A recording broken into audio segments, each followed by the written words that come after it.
That's where we're going. Let's try that again. Back in your lives, in your ears, and in your face. Welcome to another episode of Papa G's House. I think it's episode 95. It took us a while to get here, but let's give you a little bit of a background. But before that, a little bit of housekeeping notes. Subscribe to Papa G's House. Like the video, comment, and hit us up and tell us what's on your mind. And if you dig the content, tell a friend. Share the video.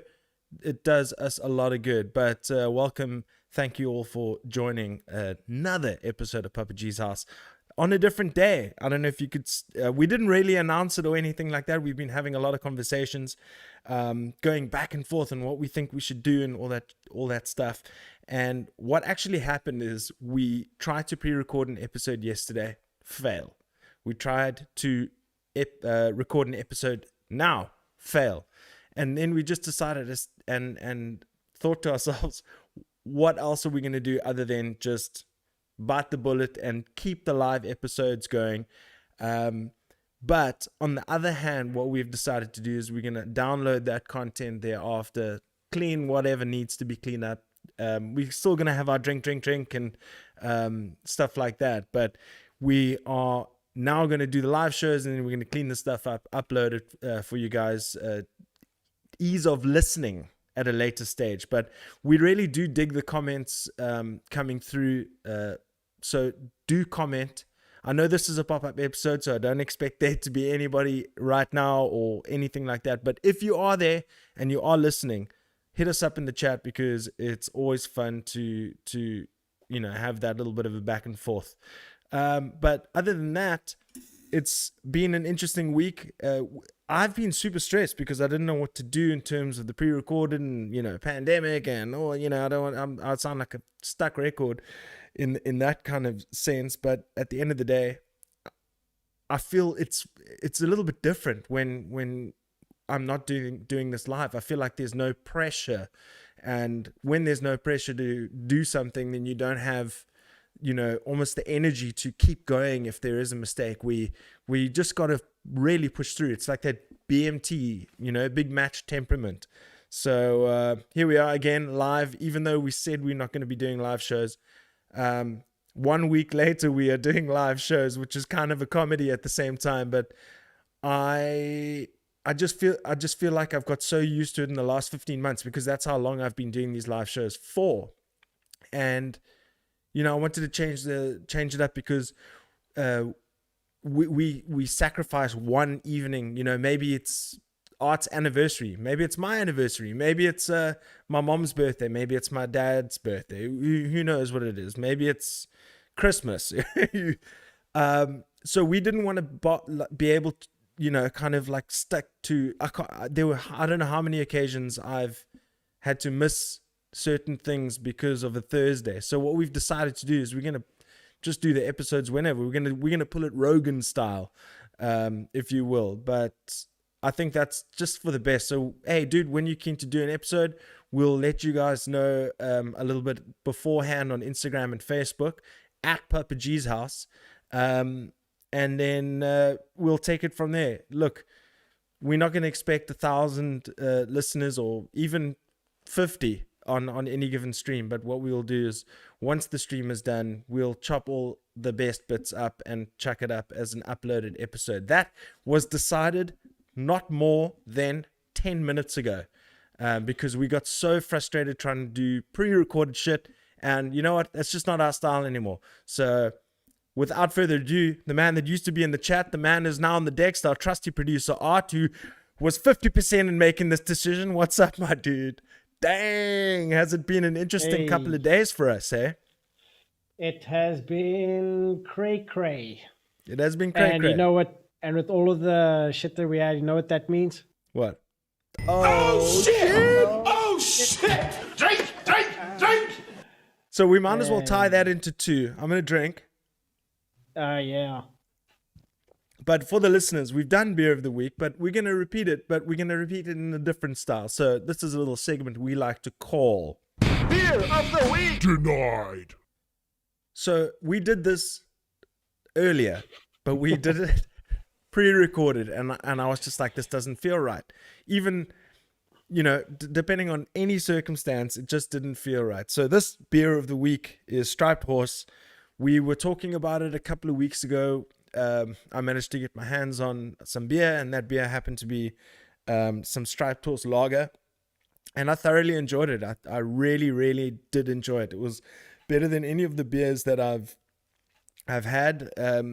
If anybody knows me well, I do not really drink much beer anymore. I'm more of like a cider guy. I drink the Savannahs. I drink the Hunter's Dry, the sweet stuff, which is not the greatest thing. And lately, I've been onto a bit of the seltzer binge, seltzer binge, not salsa, not Mexican salsa, seltzer. Seltzer. And I came across Striped Horse, so I went into the bottle store today, luckily. Well, they're open, and found that they actually have another beer, which is the yellow. There's the red is the lager, and the yellow, I was like, whoa, there's a Striped Horse which is yellow, and I found out it's the Pilsner.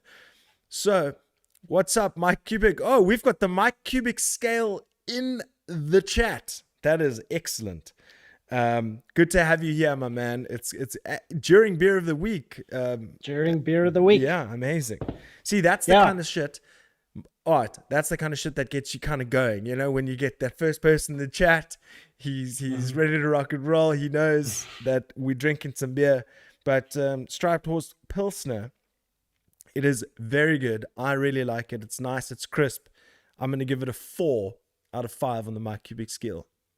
Yeah, like I said when in our pre-test vibes, that I've tried all of the Striped Horse except for the Pilsner, because I'm not really a Pilsner fan, but I'll give that one a go as well.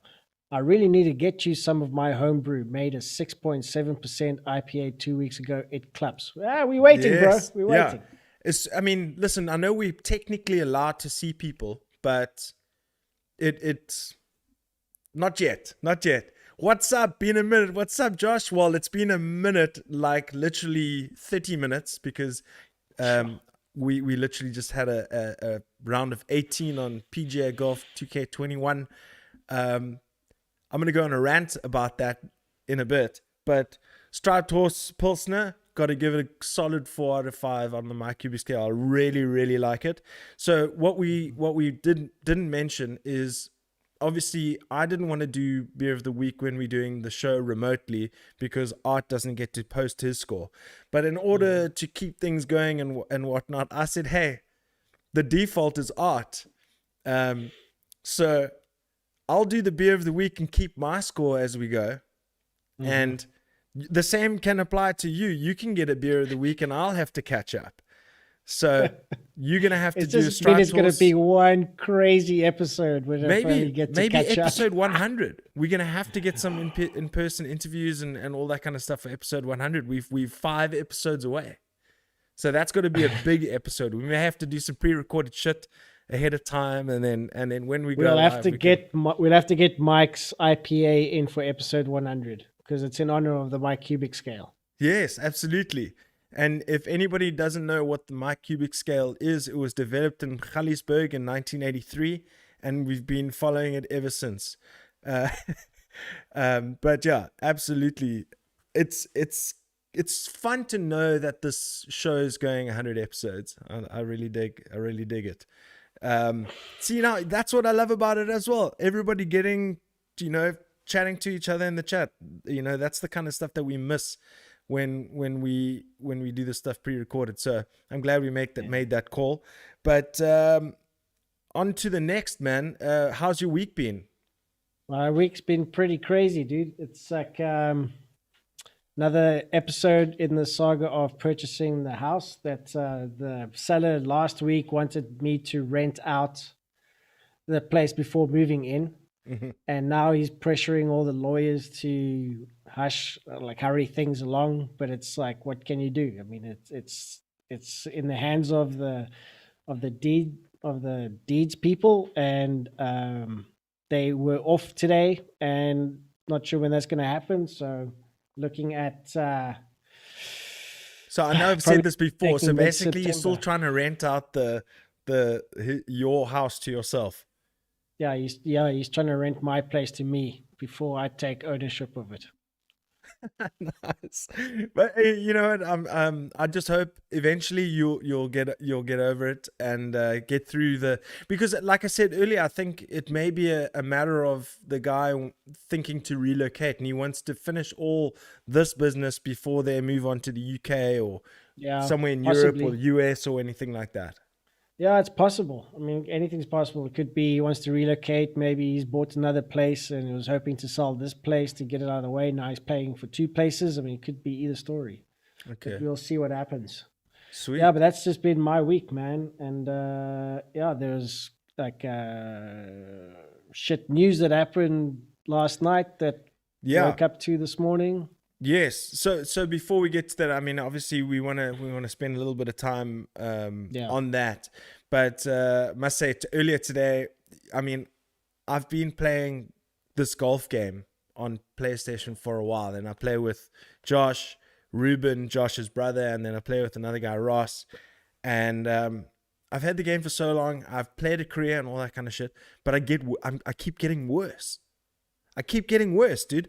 And I've got to a point where if we play an 18 hole, I do 50-50 in the first 9 holes. And then the second 9 holes, or the back 9, I start losing it. Then I literally do bogey after bogey. And I get so angry that we've actually had to have a talk and say, listen, I'm going to not get angry. And I'm going to try and make the experience pleasant for you because that's what it's supposed to be. And I've almost deleted the game. I've almost thrown my bloody controller through the TV. It's crazy. Ramon says buying a house is such a loss. And yes, I mean, it's been a long time since I've been involved in any sort of property exchange. Everybody knows that I've lived in this house forever. But yeah, man, I can imagine it to be such a mission. But dude, like the sucking at the game thing, I know exactly what that's like. It's like when I had like a little bit of time to get back to my Formula One racing, I was like, huh? What is steering? What is this? I couldn't do it. Also, console. I mean, people have a huge argument about what they prefer, playing games on a PC or playing games on a console. And then you get the hybrids. And you get the people who go, I don't mind either which way. Or I prefer playing my first-person shooters on a PC, but the rest on a console. Or then there's everybody else on a PC. But I've always known a PC as a workstation, you know?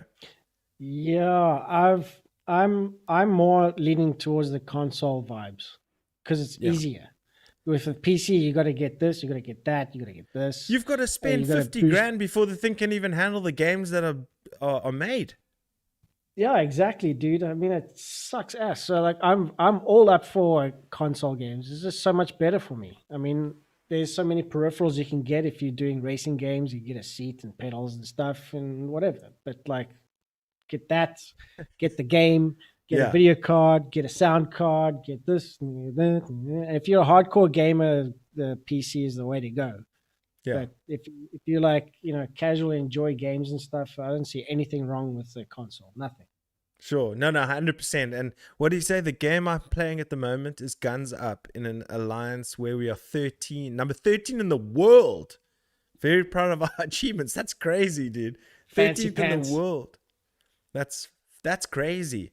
And Guns Up, tell me more about it, Ramon. Haha, that's classic. I need to challenge Josh at FIFA. Josh doesn't play FIFA. He hates FIFA.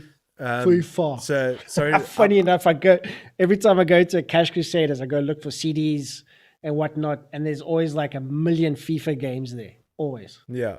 Well, let's not even mention our Ill Systems first practice since forever, where I went and slept at Mike's house, and he absolutely thrashed me at FIFA on Xbox.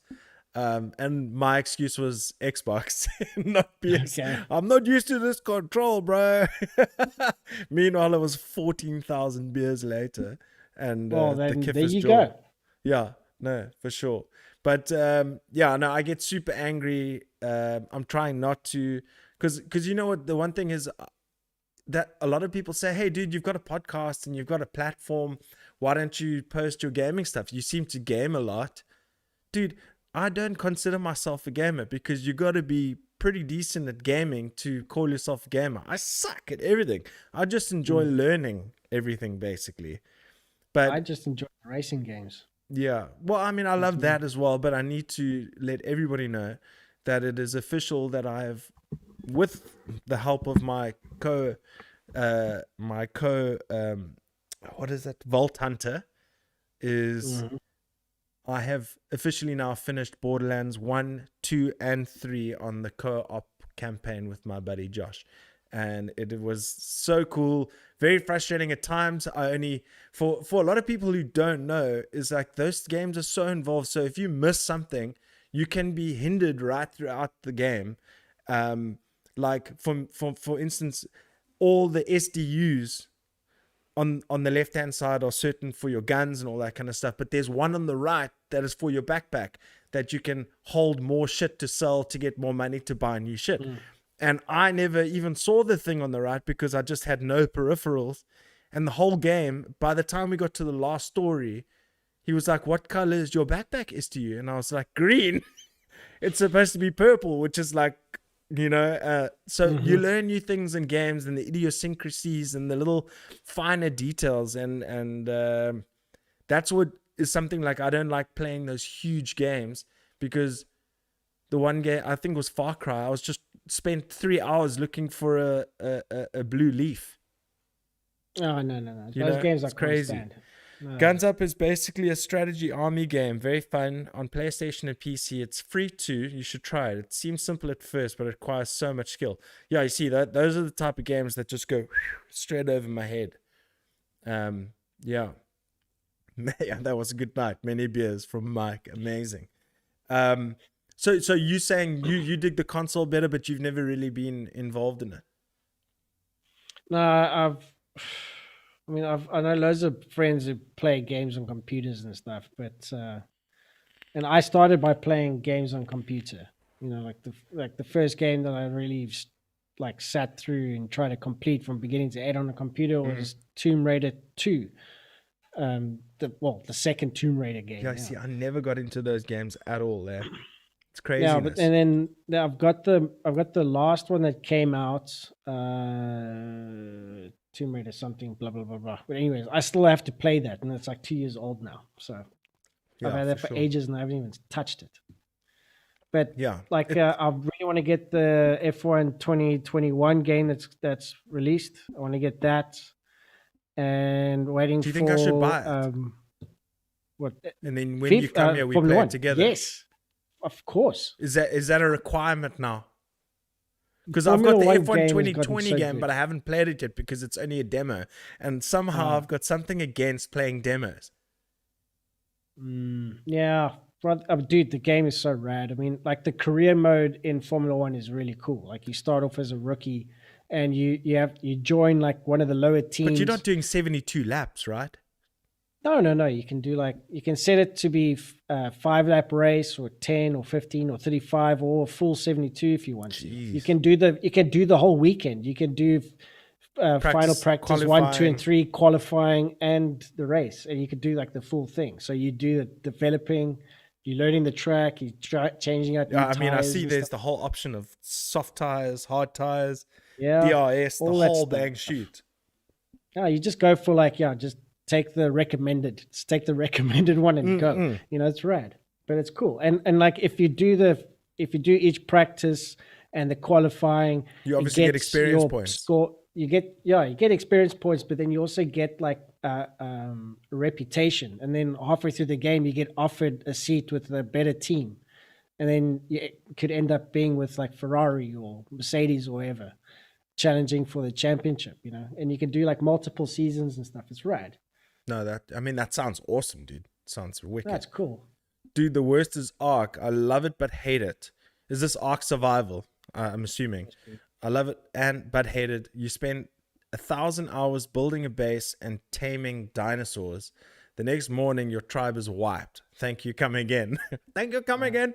I don't like those games. Yeah, no, like it's those hectic. I mean, for instance, like the whole Borderlands franchise that I just did with Josh, he was basically my guide right the way through.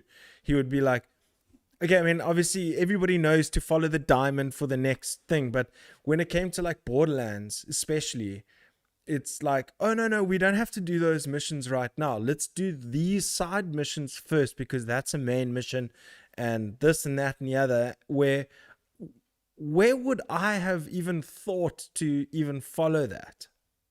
I mean, it's crazy. I mean, I'm just not that way inclined in terms of what games are capable. I like the Crash Bandicoots racing, UFC fighting, like in a Mortal Kombat, those kinds of games. Love a bit of GTA, also very involved, but a little bit too involved for me, if you know what I mean. Yeah. I don't know. I'm my gaming type is pretty simple. I mean, the most strategy or kind of puzzly kind of game that I enjoy is Tomb Raider, and that's about it. Shoot 'em ups are rad if you're doing multiplayer. Racing is rad if you do it by yourself, or multiplayer. It's even better if you do multiplayer because then you're with your mates. But if you're doing like a career mode for like a championship by yourself, then that's rad as well because you're setting yourself goals and you crash out, and it's like shit. I better do better next time. And then like the manager comes and says you're underperforming, and then it's like fuck. That's right. No, totally. I get it. I mean, also like the Tony Hawk franchise. When I got Tony Hawk 1 and 2 remastered, that was fucking awesome, dude. Yeah, that's the same thing. You work your way up to like tournaments and skating against like better skaters, and you just have to keep like learning more. It's like Mortal Kombat. That's another game that's rad. Yeah. But these strategy games of having to build some cuck and then spend time building a village and fuck that shit, man. Isn't Dota one of those games? COD Warzone on console, puke emoji. Yeah, because it's just too difficult because people just get wiped out left, right, and center. You see, that's what I mean. Like Call of Duty and games like that's better on a PC because you have more control of what you're doing. But and you can also console use those plugins where you get fucking auto aim and shit like that. Yeah, exactly. But I don't really play those, so whatever.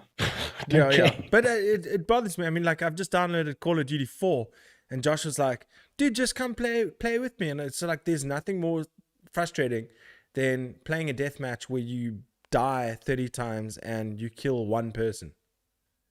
Yeah, especially when you're playing as a noob against someone who plays forever. Exactly. I mean, I'm like, how do these people, do they sit like this in front of their TV? Like, how do, huh? Must be. I mean, it's like, do you watch Pixels or the actual Wreckfest is so lame. Uninstalled. Are you mad? That is so much fun. Like, you see, that's where we're different.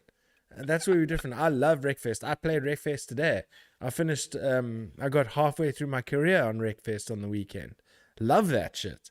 Josh and I and Ruben, we play Wreckfest all the time. Well, we used to. We just started again today. Yeah, there we go. Yes, Wreckfest all the way. I'm still shit at it. They still beat me, but it's a hell of a lot of fun. But listen, so let's get to a little bit of news. Unfortunately, every now and again we'll get some seriously bummer news. I mean, it seems to be coming thick and fast these days, especially since last year. Every now and again there'll be, I mean, it's so weird. The numbers are high, the numbers are sky high, but then you hear of one person, one very influential person in our upbringings and the way we are today because we were influenced by certain people. Joey Jordison of Slipknot, founding member of Slipknot, and a number of other projects passed away today at the age of 46. Super, super sad stuff. I know he suffered from a neurological condition that he seemed to have beaten at one stage, but unfortunately as time went on kind of obviously deteriorated, but thankfully passed away peacefully in his sleep. Your thoughts, dude? Well, I don't know if they if they revealed what actually He got had a him. form of multiple Yeah, sclerosis. but they didn't say whether that was the cause or anything. I'm just checking to see. Nothing yet. I mean, dude, I remember back in the day tuning shit about Joey Jordison purely because I thought he was sloppy. He was bloody good, but I thought he was like sloppy. But then when he was replaced with Jay Jay Weinberg. Weinberg, then I realized how much he actually brought to that band's sound. It's like the Slipknot with him and with Jay Jordison are to my ears like two totally different bands, even when they play the same songs live. It's just like that little bit of energy, that little bit of power that he does. And even though it feels like more emotive and more confident, even though like he's sloppy, my stance has been changed for a few years already. But it's like you watch Disaster Pieces, the DVD, you watch that, and then you watch stuff with Jay Weinberg. It's like, yes, It's amazing. man. Yeah, Yeah, dude, that it's guy. incredible. He was hugely influential. I mean, the one thing that I remember is just his speed. And I remember the first time I saw Disaster Pieces, and I was like, is this even humanly possible? Is this, just the speed and, and also he, not only, his style, but also his signature sound, his very, very high pitched snare drum sound, Yeah, he uses a 13-inch snare. Yeah, exactly. He really, along with Slipknot, really changed the way that kind of music genre was received and all that kind of stuff. Obviously you get the good with the bad, but it was mostly good. I mean, I can't tell you how many people on social media today were like, huge influence. I mean, I'm in that age gap, so are you, where those were our heydays, dude. And it's very sad to, I mean, also the age, fine, but when it's too soon, and it's something like MS or cancer and all that jazz, it's seriously sad and unfortunate, but I guess that's the way life goes, eh? He will definitely be remembered, and he is definitely a Hall of Famer, so to speak. Yeah, I mean, it hits a little bit harder for me as well because my cousin, she has MS, so, and she's my age, 42 going on 43. And I mean, a few times she had to go to hospital and things like that, where she would just almost paralyzed in a way. And it's always a scare, and it sucks. And seeing someone that had, I don't know if it was a go through form something of like that. It must be insane. Yeah, I mean, Joey Jordison had a form of multiple sclerosis.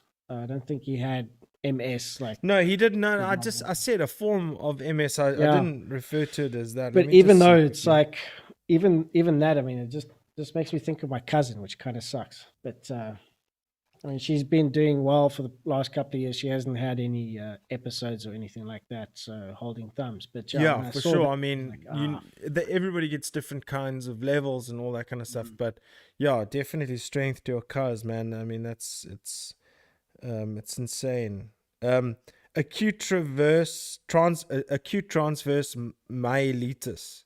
So basically what it is, it's a rare neurological condition in which the spinal cord is inflamed. Transverse implies that the inflammation extends horizontally across the spinal cord. Partial transverse myelitis and partial myelitis are terms sometimes used to specify inflammation that only affects part of the width of the spinal cord. And it affects like your autonomic nervous system that can lead to episode of high blood pressure, damage to nerve fibers, loss of myelin. The list goes on. So basically it's inflammation in your spinal cord that causes a bunch of issues across the board. So it doesn't sound like a fun time. But it seemed at one time he remember when he came, he got the Golden Gods Award, and then he came and gave a speech, and he was like, I lost my legs, but I was determined to get back. But then obviously, I mean, I can only assume that it got worse thereafter. So thoughts and prayers are with anybody who supported Joey Jordison and followed him and his family and all that kind of jazz. Very sad, but he has definitely etched his name in history. You remember the Download Festival with Metallica when Lars fell sick? And they got Joey to fill in, yeah. They got a bunch of drummers to fill in. There was Dave Lombardo played, some other guy played, and Joey Jordison was going to play also like 4 songs, and he went on third. He just stayed on. He finished the entire set. He wasn't supposed to, but he just did. He goes like, I'm playing now. I know everything, I'm playing. And he played the entire show. Yeah, I mean, I remember watching a few songs where he was on drums. And you know what the funny thing is? I mean, not to detract from the legend that is Joey Jordison, is that it's so weird when you hear a band and you hear specifically like a Metallica. We all know Lars Ulrich's style and the way it just, even his kit sounds different. Like when you heard Joey playing with Metallica, it just didn't quite sound the same. No, it's the John Bonham scenario. Yeah, it's like I can't remember who it was. I think it was. It was Jason Bonham. It was his son, wasn't it? No, Vinny Apache, whatever his name is. He said that there was a recording studio and there was just some weird, shitty drum kit in there, and then John Bonham played, and it sounded like his drums just by the way he hit it. You know, it's just like how you play it. But I think it's also the style that brings out the sound. You know, like how you strike a drum. You can get your own sound out of the same drum, and multiple people make it sound different. It'll never be the same. No, totally. But yeah, I mean, he was, unfortunate, special character. He was definitely the guy that gave Slipknot the beef in that meat sandwich. Definitely. Yeah, I know, for sure. So all hail Joey Jordison, number one. Yeah, number one. Our Literally hearts are with one. you and your family in this difficult time. It is a loss that has definitely been felt right around the world. So all hail Joey Jordison. Thanks for the music. Shit, man, I feel bummed out now, dude. Like there was another loss that was recent, and I just can't remember what it was. But you know, it's crazy. There's been a lot of it lately, which is quite crazy. But yeah. So, dude, onto a more positive note. What's that? No, the save our stages thing. Okay. Yes. Yeah. That also on a more positive note. Look, let's just quickly introduce the segment in the sense that I had no internet for the entire weekend. I was so amped for Save Your Stages. I managed to catch Mark Stent in the morning, and then my whole internet cut out. The whole of the southern suburbs surrounding Ronnebosch and Claremont, Newlands was all down on RSA website. So I had no internet. Thank goodness I had DSTV. You know, that's the one thing. I was like, why do I pay so much to have DSTV? It's times like that where it's important. I've got a satellite and the internet has absolutely fuck all to do with it. And I get to watch at least some sport, some home network or something to that effect, some cool documentary. But yeah, it's weird how internet has become such a important commodity in people's lives. And it's crazy, man. It's just like I was doing my head in, dude. It was the most annoying I lost thing. the entire day of work yesterday because of like no internet. Because you can't do shit. You can't upload. You can't, get your emails or whatever. I mean, I had a dongle, load shedding kind of like took a little bit of a backseat after a while. And then I was like, I don't need that thing because it's costing me so much per month just to have the thing. And I was never using it. So I was getting these bills every month. And I was like, what's the point of paying it if I'm never using it? So now I don't have it. But yeah, so it's super frustrating not having that available, but it is what it is. But what was I going to say? The Save Your Stages, hopefully there is a place where we can watch it back. Because I obviously during the week haven't had an opportunity to watch it back. Did you check it out? I know our guys at Alive at Midnight, friends of the show, were getting involved. I saw all their backstage and content that they uploaded to their Instagram and Facebook profiles. But other than that, I didn't get to see the show. So tell me more about it. Well, I also missed most of it, but I did catch up the post-stream stuff, which is on YouTube. Oh, is it really? Sweet. Yeah, it's still on, as far as I know. I haven't checked recently, but it was still on YouTube because I managed to log on and watch on Saturday. I saw Martin Rocker playing live, and then I went back to go check Alive at Midnight because the VOL guys were saying, "Hey Migs, how did it go?" No one watched it. And then Jonathan said at the time there was 34 people watching. But and I checked out the first day. I mean, it was cool. I just don't know how much money was raised. It would be interesting to see how much money was raised. It's more the effort and the concept that matters at this point. Yeah. I mean, obviously, if they made money, amazing. The initiative for me is the most important. Remember, I was saying on the last episode that I feel rather disconnected. I only heard about that on Thursday evening. I heard about Thursday evening too. And I was like, oh my God, it's on Saturday, but this lineup is huge. There's Mark Stent. That guy's got a big following. There's a number of others. Prime Circle ended the thing off. How on earth? I'm on social media a fair amount on a day to check up what's up. How on earth did I not see that? Is it me? I don't think it was marketed properly.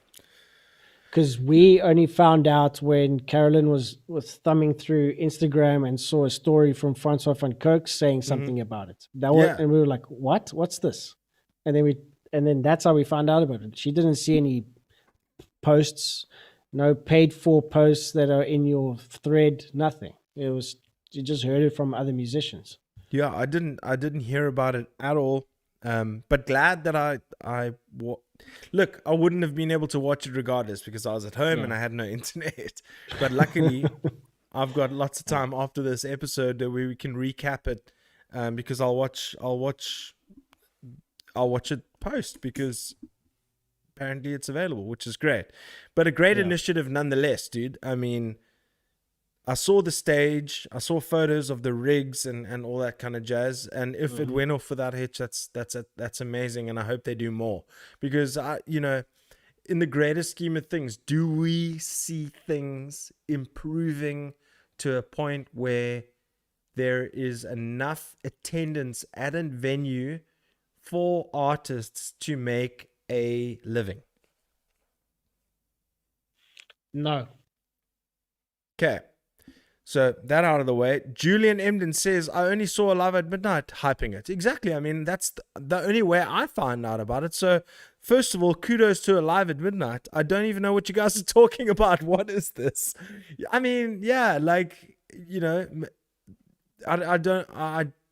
listen, let's not get too ahead of ourselves. But maybe it's, when you've got so many friends or, you get your certain friends on Facebook, maybe you only get the new additions that, it's the algorithms. People can't trust the algorithms. Isn't that another thing that we can talk about is that, you can't just trust a Facebook post to reach multiple people. It has to be more than just a Facebook post, dude. It has to be.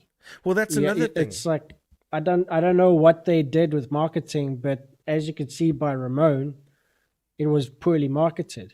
And technically, Ramon his social media profile's filled with music, so he should be able to see that shit, But so is mine. I don't know what they were doing. Yeah. So I reckon that their marketing plan was the same as as play this show and or this contest or this battle of the bands, and you win by the amount of tickets you sell.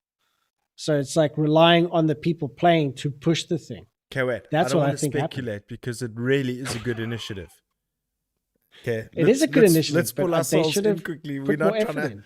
Yeah, no. I completely understand. It's just I'm a little bit perplexed because I'm on social media and I have enough.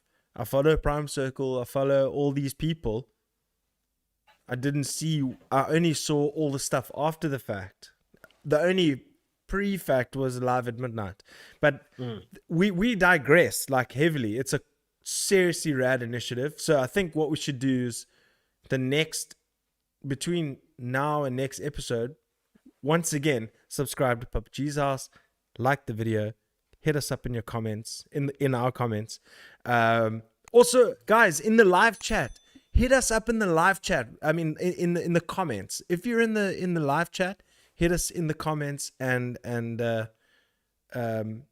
just troll us in the comments because that's what helps us in the dude, I'm online all the time, yeah. But just in terms of the guys in the chat now, troll us in the comments because that helps the algorithm. Also, another thing just to quickly, while we're doing plugs, is we have finally updated every single episode on the audio platforms. Check it out on Spotify, Apple Music, iTunes. If there is an opportunity, whatever platform that you are listening to, hit us up in the review. Give us a good review because that also helps in the algorithms in terms of the audio podcast. I guarantee you and I promise you from now on, we will be uploading the audio podcasts more regularly as we do the video podcasts, because I know some people just like to listen to the stuff in their car. So if you're listening audio now, thank you guys so much for listening. Don't forget to hit a 5-star review. And so back to what we were saying, Art. You know, one can't rely on a single post. It's got to be different. Like that's why I've also thought, you know, we talk about a lot of UFC and a lot of sports. Maybe what I thought is to try and get more people to the pod to do some IG lives just after the thing. You know, maybe get you on an IG live so we can invite people on and we can have a full-on discussion about it. Yeah. As an extra. Yeah, sounds like a good idea. Yeah, for sure. I think so. But And that there's means lots you of need people would that be- means want you to be need to get involved. Instagram, bruh. Good dude, we can do the same thing. We can recap the shows, and we can still, our opinions can change by the time we record the episode, but we will do like, hey, do you keen for a quick IG live, post UFC, post rugby, post gig, post anything? Let's go up and review it straight away. Anyway, Yeah, sounds cool. yeah. Anyway, so in terms of save your stages, really dig it. So the next episode, we need to can't seem to comment. He because says it's he live. can't comment because it's live. Yeah, we meant afterwards. Oh yeah, afterwards, please guys, if you up in the comments and commenting hard, please just leave a little review of how the show was for you, or ask a question for the next episode. We really need to flood those comments. Because go back to the previous episodes and comment bomb. yeah, and like and all that kind of stuff. And also, guys, remember to share the stuff. I'm really going to start pushing that a bit more. I don't know if you guys noticed in the beginning of the show, we cut out the whole intro. We go straight from the stream's going to starting the episode, and we're going to throw the plugs of encouraging you guys to comment and all that kind of stuff, because that really helps us out. I think I've overemphasized myself now, so we can move on to the next segment, which I think let's just talk about the sports for a bit.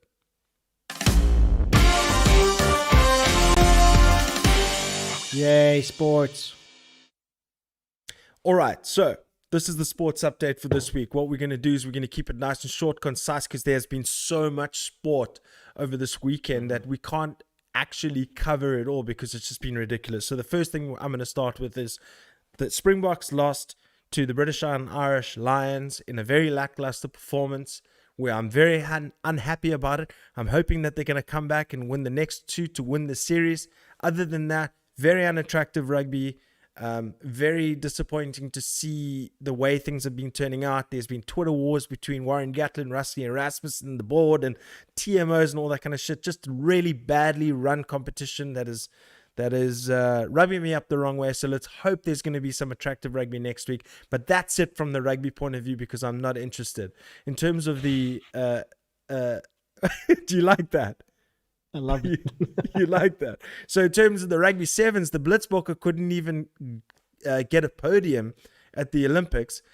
Fiji just beat New Zealand in the final to get the gold medal. Obviously, Fiji got the silver. And out of all teams, Argentina got the bronze, then the Great Britain, and then only in fifth place South Africa. So Wow. it seems our rugby is in a little spot to bother. Remember the Blitzbokke won 2017, 18, 19. I'm not sure what they did in the 20 season, but very disappointing to see us not even get a bronze medal for the country. So Well, you got to ask, like, how much of a priority does South African rugby put on the Olympics? I mean, what does it actually get them? it's You not know? it's not about the Olympics. It's about sevens rugby. There's the HSBC sevens. sevens tour. Olympics. Sevens, yeah. Okay, that's a different story. Okay. Yeah. So look, it is what it is. Then the next news from the Olympics is USA basketball lost to France in the opener. Completely dominated. It seems as though, the USA were always put under pressure because of the Dream Team. Remember the Dream Team? Michael Jordan, Patrick Man, Ewing, you can forget. Charles Barkley, Larry Bird, Magic Johnson, and the list goes on with the people in the Dream Team, Scottie Pippen, and where they just dominated the rest of the world. And now in 2020 or 2021, Tokyo 2020, that's why I say that year, because nobody wants to remember that year. I don't know why they wanted to carry it on. I know because it's every 4 years. But my goodness, USA starting five scored 47 points the entire match against France. Luka Doncic, who brought Slovenia to the Olympics for the first time in their history, a population of 2 million people. How many people does the United States have as a population? How many people do we have? How many people do the UK have? Any other country you can think of, but Slovenia, that has 2 million people, scored 48 points, 11 rebounds, 5 assists, and 2 blocks in his opening game for Slovenia, and crushed it. That guy's is something special, man. I remember you telling me to check out clips of him, and I just messaged you back. It's like, this guy is from another world. It's amazing. I'm getting a Funko Pop, and I'm going to put him right there. Oh, he's got a Funko Pop of him already. I'm pretty sure, yeah. There has to He's be. the second most selling jersey in the NBA right now, behind LeBron James. To answer your question, America's population is 328.2 million. And Luka Doncic scored 48 points, which is 1 point more than every superstar on that team in the starting five. Insane. That's nuts. So, dude, That guy is something special. I don't know shit. I've only been following basketball for the last 2 years. What happens if he single-handedly gets Slovenia some sort of medal and just eats every team apart solo and just uses the rest of his team as role players? Be insane. I That reckon would his basically value's gonna mean that go he up. coached every team, every person himself, or like he basically, because that's what the stars do. They find out a system that works for them. So Stealing insane, from really their really own exciting team. stuff to check. And for the show, what I actually did is if anybody's interested to see this guy play, USA, it's on Saturday the 31st of July. Australia are playing Germany at 10:20. That's going to be a fun game because there's a lot of great South African basketball players. And then at 2:00 is USA versus the Czech Republic. And then on Sunday, I think it's Sunday. Yeah, at 20 past 10 in the morning, South African time. Spain, who is a very good basketball team, are playing Slovenia with Luka Doncic at the helm. So that's going to be awesome. Who knows? We might record on Sunday. We maybe, who knows? We can do a live reaction or something to that effect. But yeah, so that's great. So that's the Olympics. The next big thing from the Olympics that I found is Simone Biles is a very, very world-renowned, they call her the GOAT, the greatest of all time in terms of USA Olympics.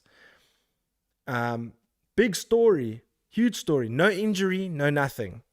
She pulled out of the women's final due to she called it pulling out to look after her own mental health. Really? Exactly. So I know mental health is a very serious thing. I do not I'm not what do you call it, belittling the reason. I just want this to be an open discussion. You're a multiple time Olympian. You've been flown out to Tokyo to be the captain of your team, essentially, because she's the most experienced of the lot. And in the final, after one rotation, she pulls out and says it's mental. What are your thoughts? Dude, I mean, being a captain going to the final, it must be pretty stressful. I mean, also, like, but what there's kind nothing of extra pressure is being put on? Physically wrong with you. Oh, it doesn't have to be. Yeah. So It doesn't have to be. Because I follow a lot of fighters and stuff, and she's had a lot of hate of like, a lot of people are saying, well, you knew you weren't going to win, so you would save face. No, that's bullshit. You know, I'm bullshit. quoting the other side. What they're saying is bullshit. No, man. Dude, I mean, if I was it's a captain, legit thing. Like, if you're not mentally ready to do it, you don't do it. But you've been training your whole life for the Olympics. Big moment. Dude, sometimes you just freak out, man. You just freak out and just want to, get away from there, because you're just like either in a panic state. Maybe you feel like you got there by luck, and now you're feeling the pressure because, like, shit, I didn't expect to get to the finals. Now I'm in the finals. Like, what the hell? Now I've got all this pressure on me to win. I mean, it doesn't take much to crack somebody. Yeah, look, I mean, also Olympians feel like they've got a whole country on their shoulder as well. So the pressure must be immense. But also, exactly. I mean, the fact that she's a multiple medalist already probably is even there. They're probably just, I think the problem is that everybody expected her to repeat. Yeah. Or something to that effect. But I mean, I just find it interesting that you train your whole life, you go, you've done it before, so you've got the experience, and then all of a sudden, when it comes to crunch time, you withdraw. And I just find it a bit strange, but I understand some people do really struggle with mental health. Yeah, man. What if? I mean, was she captain previous times? Was this the first time? I didn't say I didn't mean captain as like I know she's the captain, but I know she's one of the more experienced gymnasts in the team. Jeez, man. Yeah, it was an interesting one. I just saw it in the headlines and all that kind of stuff. I didn't really have an opinion on it. Just wanted to know your thoughts. I know it can attack out of anywhere. It can attack out of anywhere. Yeah. You can be feeling that pressure for years, and then it just takes like one thing, and then all of a sudden you're in a panic state. I mean, they make movies about it. Yeah, for sure. So quickly, and then carry on. No, the other Olympic thing was the Norwegian handball. The Norwegian female handball team that refused to wear bikini bottoms, and they went with cycling shorts, and they were fined. And then Pink goes, "I'll pay your fine." I thought that was awesome. Yeah, I mean, although I heard it wasn't the most immense fine, but it's also like, come on, man. I mean, we love the bikinis, but it's not really that necessary. I reckon. I mean, those bikinis are tiny. Have you seen those tiny bikini shorts that they wear, bro? I think there was. Of course, I've seen what the bikinis look like. What do you mean, bro? Of course it is. But like, surely the shorts are better for preventing sand in your vagina. Yeah, exactly. It's protects the V, bro. But what I was gonna say is that it's so crazy that they were fined. That's just absolutely ridiculous. I mean, It's and stupid. also there are some teams that would be like, oh, we can make them smaller. It's just crazy. I mean, I've always looked at the volleyball. I was like, is that totally is that the required attire? I know firsthand how mental health can change a strong person and break them. I think it's totally understandable. Amen, bro. Totally agree. Totally agree. Exactly. 100%. Exactly. Well, great. We've got everybody on the same page. Yeah, I like it. I Yeah. like it. Yeah, dude. I mean, you can crack at any time. You don't know when. Yeah, for Really. sure. I mean, like, fuck. I think back when I came back from UK, 2004, I had no work. And then I was doing maintenance at Mercury. And then I was doing the lighting at Mercury in the evenings. And then I was also working at the practice studio that they set up before it became Kill City. So I was working at the practice studio, maintenance and lights at Mercury. And then I got a job where I was coloring comic books. And basically, for 3 or 4 months, I was running on 6 hours sleep a week for like a couple of months. I got to Mercury the one day and I was like fucking knackered. I didn't sleep the whole night. I just finished sending off the comic page and then I got there and then Kevin Winder's going, cool, we're going to do this. And I just went like, just to prep myself, I was like, okay. And then he went like, well, if you're going to be like that, then what you even doing here? You know, Who's he thought Kevin I was Winder?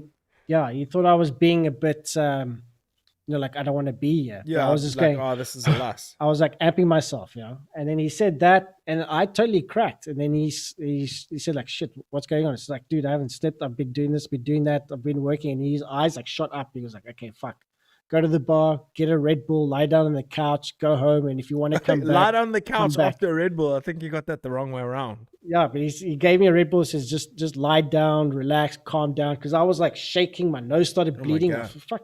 And then like he was like, I didn't know you were putting yourself through that. Crazy. It took 4 months for me to even get to that point. Up to that point, I was like, fine. And then that sentence, then I just went, Crazy, and I just went fucking nuts. So yeah, Hectic. totally understandable. Wow, dude. I didn't know that. Well, fuck, I'm glad you got through that. And, I mean, everybody has, I've got my own little issues that I deal with and all that jazz, but nothing like too serious. But last thing on the sports is we've got the Hungarian Grand Prix this weekend. Looking forward to it. It's going to be interesting, especially after the last thing. And then UFC. I've not a big card coming up this weekend. Uriah Hall versus the Sean Strickland's going to be an amazing fight. TJ Dillashaw. There was lots to talk about from the TJ thing. Maybe we can do that on IG Live or something. You know what? It's Wednesday. People have forgotten about that shit already. People have moved on.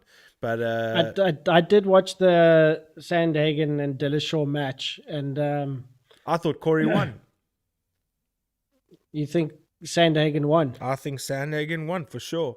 I watched it. I was almost putting like marks, like as they were playing. I was actually writing notes for each round. I heard it great. Dillashaw was on top here. Sandhagen was like looked like he was a bit struggling, and then the next one is like Sandhagen felt like he was getting on top, finding his rhythm, and Dillashaw looked like he was like a misstepping and then pushing Sandhagen into the cage to try and get some leverage or even to try and catch his breath back. And then it was going like a swing and like a back and forth kind of thing. But it was in round 4 and round 5 that I was like, I actually don't know who's actually on top because of my inexperience of watching it. And then I was looking at it, like, didn't that make it exciting for you though? It made it exciting, but it was more like just trying to. What I was doing was watching how the other person was attacking or defending, and trying to pick out why they were attacking or defending in that way. And whenever Dillashaw had a chance, he put Sandhagen against the fence, and he was either trying to elbow him or trying to run the clock out a bit. Also hitting the knee. He was just kneeing the legs the whole time as well, just like hugging from behind. But the thing that got me thinking that Sandhagen was on top was that flying knee that he gave him out of nowhere. But what about was a that check good one. left hook that created that massive cut in the second round? Yeah, the second round, that one. But then, like the fifth round, I thought it was pretty even. So then when I saw that they gave it to Dillashaw, I was like, I can see why they gave it to him, because I was thinking that he could be in that line. But then I watched a few people breaking down the match round by round, and then they said like Sandhagen was the clear winner. And I watched a bunch. Right. I watched a bunch of those, and someone, I can't remember who it was, who said the most perfect description of that fight. Corey Sandhagen won the fight, and TJ won the sport. Because I'm not sure quite understand the meaning behind that. So let me explain. TJ was by far the worst off fighter in terms of damage. Yeah. Yeah, dude, actually, that's the first time I heard that story. That was a hectic story, Julian. Jesus, Art. Like, spring that on me live on YouTube. Holy shit. Sorry. No, but fully, bro. I'm glad that you managed to get through that. And you haven't experienced that again, right? A few times, but not at that level. That was pretty much the worst time of my life. Yeah. I mean, what they all say the best thing to do is breathe. Yeah. Deep breaths. Yeah. But yeah, basically more damage, all that kind of stuff. But in terms of striking, aggression, octagon control, which are the criteria, striking, grappling, aggression, octagon control, where TJ kind of mixed it all up. But in terms of the fight, he came off worse off. TJ, I think he tries to mix up too much. He's always changing his stance. He's going from right hand to Remember, you called him the praying mantis. Yeah, the praying mantis, because he's doing this kind of thing, and then like it's level changing. He's trying to feint him, trying to say, I'm going to go up high, I'm going to go down low, etc., etc. Decoys. So, throwing like lots of setting up his attacks. And that's when I said like Sandhagen was like struggling in the first, because he was trying to figure him out, and then it was almost like the first two rounds Sandhagen was like, okay, when he does that, where's his weak spot? When he does that, where's his weak spot? But whenever he tried to go in, he got pinned against the fence, or he managed to, because he did the flying kick a few times. He tried it a few times, but he nailed it. But he ended up in also. A number of times he ended up in a very bad position as a result thereof. He also tried too many spinny kicks and stuff. Yeah, and way too landed many. up on his head. And he made mistakes that lost him the fight, as opposed to TJ winning. Blah blah blah blah blah. Yeah, but that's why I said when I watched the match, just like on my own, I would have said Dillashaw was the right winner. Yeah. But then when I watched the breakdown, I was like, there's no argument that can prove you wrong. That's the way the fight goes. That's the way it is. That's the way the judging works. You are not wrong by saying TJ won from your perspective. Absolutely not. And the other way is the same argument, because that's unfortunately the nature of the beast. Sandhagen he thought he won it, because when they were calling it, he was I thought he won already going like, yes, I got this. And then like he goes, TJ, he's like, what? I had him winning round 1, 2, and 5. Is it? So basically, he lost. And for judges as well, that's the round 3 and 4 are wild card moments in the fight, because they're always telling moments. So if the fight shifts in the 3rd and the 4th round, judges take heed of that. But then they fail to consider. I mean, it's so weird. It's such a fucked up scoring system. A lot of people, in terms of fighters, are being screwed out of so much money due to cuck decisions.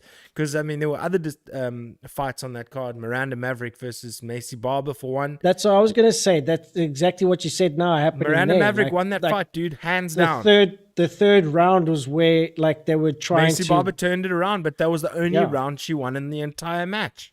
And she won. Then you've got Kyla Phillips versus Julian Paiva, where the first round was clearly a 10-8, which means the fight essentially should have been a draw, because Piver won the last 2 rounds, but the first round wasn't even close. The guy could not even get up off the canvas at the bell. So that's clearly a dominant 10-8 round. So 10-8, 10-9, 10-9, 28-28. End of story. Listen, we delving too much because that irritates me, because these people are losing a lot of money. Anyway, I can't do anything. I live in South Africa. They're in Las Vegas. I have no impact.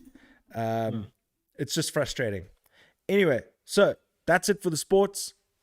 What, my friend, has been raging you this week?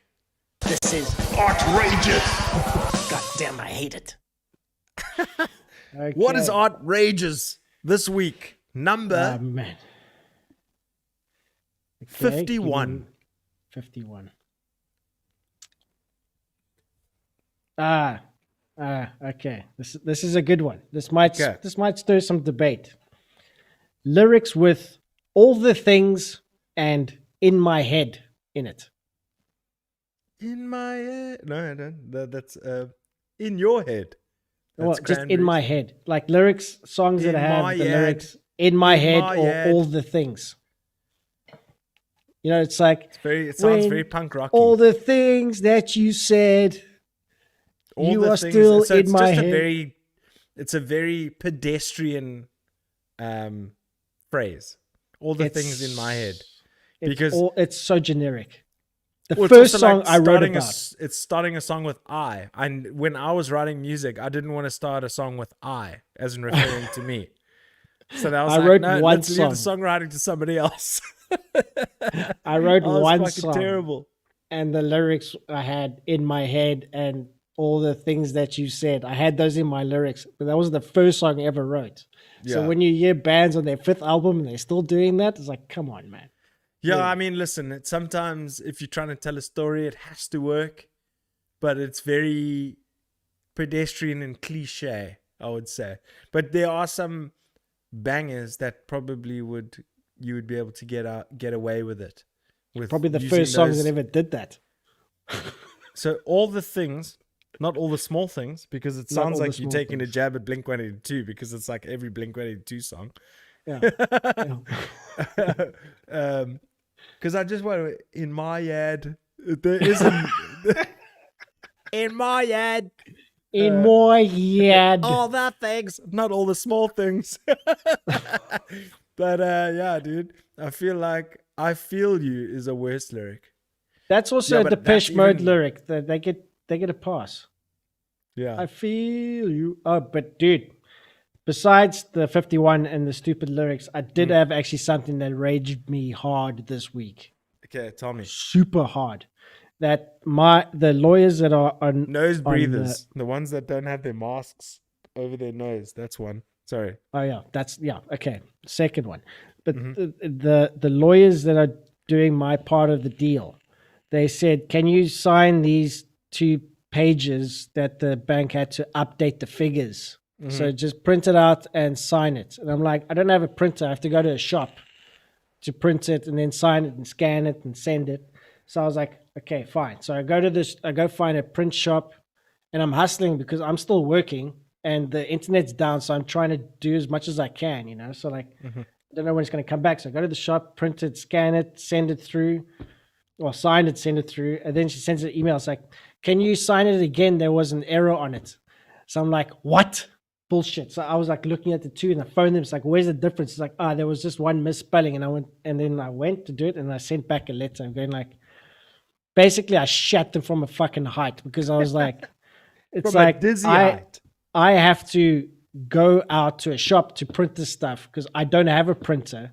I'm running on no internet at the moment. So I prefer it, or please make sure that you send the correct documents next time, because it's a higher inconvenience. I was like, I asked Carolyn, I was swearing, throwing keys around. I was fucked off. It's like, I'm paying you guys like 60 grand and you can't even get like one email right. Fucking hell. Yeah, bro. Jeez. That's, it is what it is. Sometimes you deal with people that work at their own pace. You know what I'm saying? Check, yeah, this is another thing. Why didn't you sign a diligent? Okay, I asked digitally on a them that JB reader? many times if I could sign digitally, and they said that the banks won't accept digitally signed documents, and it has to be signed by hand, and I have to scan it. The only Look, I way that it understand was that. digitally signed was when I went to them to sign the transfer order on behalf of me, that they're gonna do it on my behalf. That it was through their system, that through their automated system, I had to like sign in every point, and then they sign and stuff. But when it comes to this shit, I have to print them out, fill up by hand, scan it, and send it back. Otherwise, the banks won't accept anything. Yeah, it's a It's very fucking ridiculous. archaic. It's very archaic. I mean, think about the whole fingerprint technology. You have to unlock your phone. Surely something like that would be able to suffice in this day and age. Who knows? I mean, you've got Apple Pay nowadays. You've got all these weird and wonderful, versions of payments and stuff, but yet you can't sign something electronic, Just fake it. I used Photoshop. Hack the system. Yeah, that's my boy. That's awesome. I don't want to do that. I mean, dude, Ramon, this place isn't like a freestanding house. It's like a sectional place. It's what I can afford at the moment. But I don't want to lose it. I've gone through so much already. I don't want to lose it because I faked a fucking document. Totally, dude. Totally. Yeah. But no, dude, that's a definite interesting rage. Interesting rage this week. The I feel you and in my head. Oh, not I feel you in my head and all the things. All the things, yeah. Because it's like you hear all these songs. It's always like, it's like things all that the things you said that you want me about are in my head. Yeah. That's brilliant. And listen, it's better than the Ford chord theory that you brought up last week. But, yes. What did I call it? I gave it a really funny name. What did you call it? Yeah. I can't remember. Anyway. I gave it a really demeaning name for the 4-chord progression.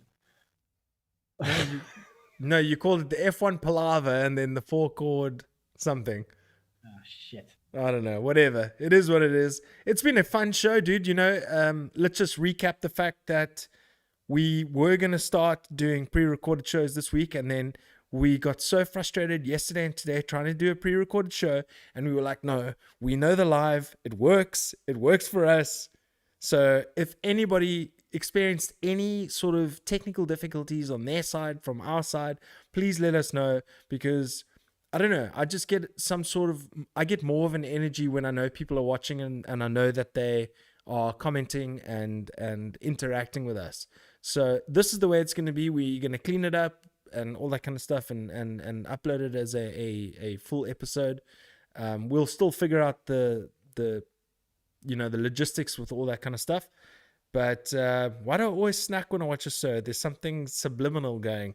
Well, I'm hungry as fuck. So yeah, I'm going to go eat after this. But guys, anybody who's still in the chat, please spam us in the comments once the video is up, because apparently that's what helps us on YouTube get seen by more people. So like the video, subscribe if you haven't already, but more importantly, spam the likes, spam the comments. We want to hear from you. The more comments that we get from the previous show, the more that we get to talk about in the next show, because we're going to go back to the previous comments and we're going to comment on that.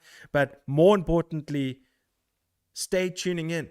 We love you. We love having you. We want to grow this podcast. Send it to a friend. There's nothing more I can say, but we're not stopping. We're going to try and make things better from every show. But I like the live vibes, baby. You're not going to get rid of us that easy. Anything from you, Art? Any parting words? No, but there's just finishing off the comments here. You're sponsored by McDonald's, right? What is that? Because of my big yellow t-shirt. I'm on my third Stereo Stumpy. Oh my God. That's crazy. Someone's going to be on the toilet at some stage. I have a technical difficulty. There are two guys on my screen. Yes, that's the kind of technical difficulty we want. So thank you guys. Thank you guys. Could have been 2 balls. Yeah, buddy. Yeah, 4 balls. But guys, this has been a great episode. Another pop-up episode. It's not going to be every Thursday. We're going to let you guys know when we come on to the live episodes, or because we're going to shift them around whenever we're available, whenever we feel like it. You know, on a Tuesday, I might be like, hey, Art, dude, I'm feeling funky. Let's record an episode. We're going to take, basically going forward, we're going to take advantage of the energy. So thank you everybody for tuning in. It's been a great episode. Thanks for bearing with us right up until now. If you're watching right now, we love you extra. Till then, this has been a great episode. It's Papa G's House, episode 95. Same time, same place next week. Well, maybe not. Till then, we say peace. I don't wanna go anywhere else. I wanna go to Papa G's. Yeah, that's where we're going.